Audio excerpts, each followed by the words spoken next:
Okay, so you found yourself with a Patton Robotics board with perhaps a Teensy 4.0 or a 4.1. This is a 4.1 on a Patton Robotics board here.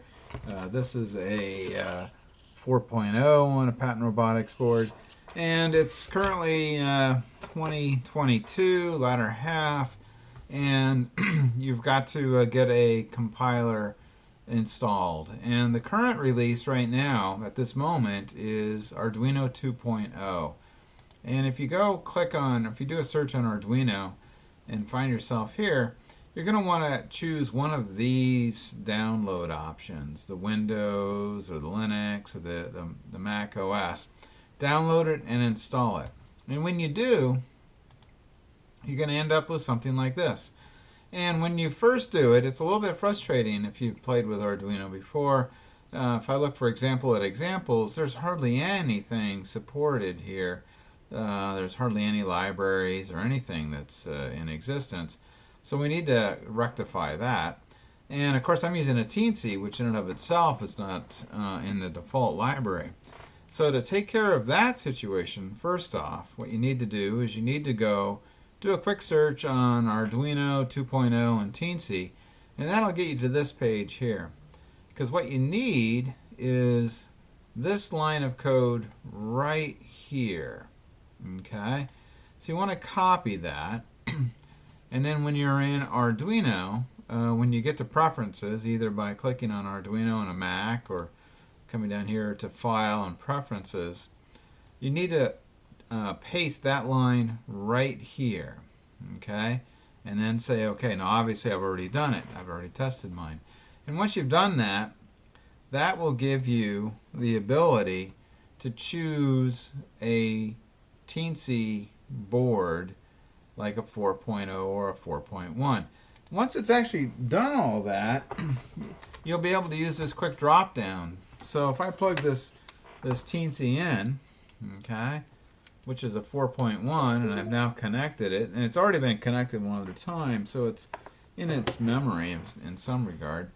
And I click on this, it'll actually give me the option of hooking up to the Teensy 4.1. And we can confirm that in fact it is hooked up to the right port, and sure enough it is. It's already hooked up to COM10. You want to make sure that you check that. On a Mac, you're going to want to check that often. It oftentimes forgets which port it's actually connected to. And from there, we should actually see what ends up happening is that suddenly we have lots and lots of libraries again. Everything that I had done before in the earlier versions of Arduino have now been uploaded in here, and I have lots and lots of options. So I'm going to go to Basics, I'm going to go to Blank, and you're going to see that it loads up just fine.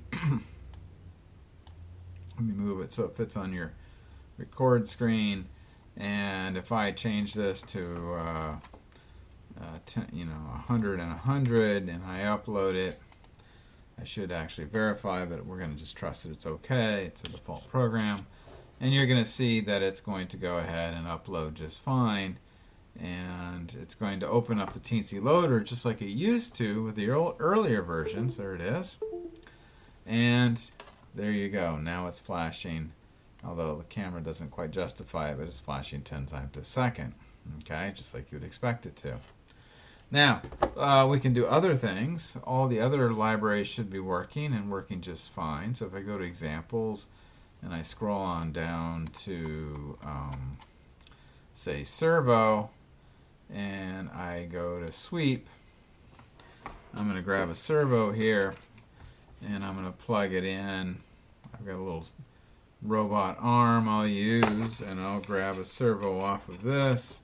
I'll plug it into pin 14, like so. You didn't quite see that. I'm going to set this up to pin 14,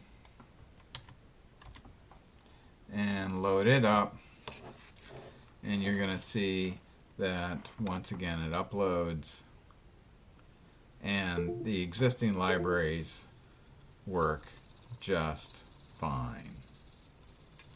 Okay, so hopefully that was useful, and as usual, I will see you again soon.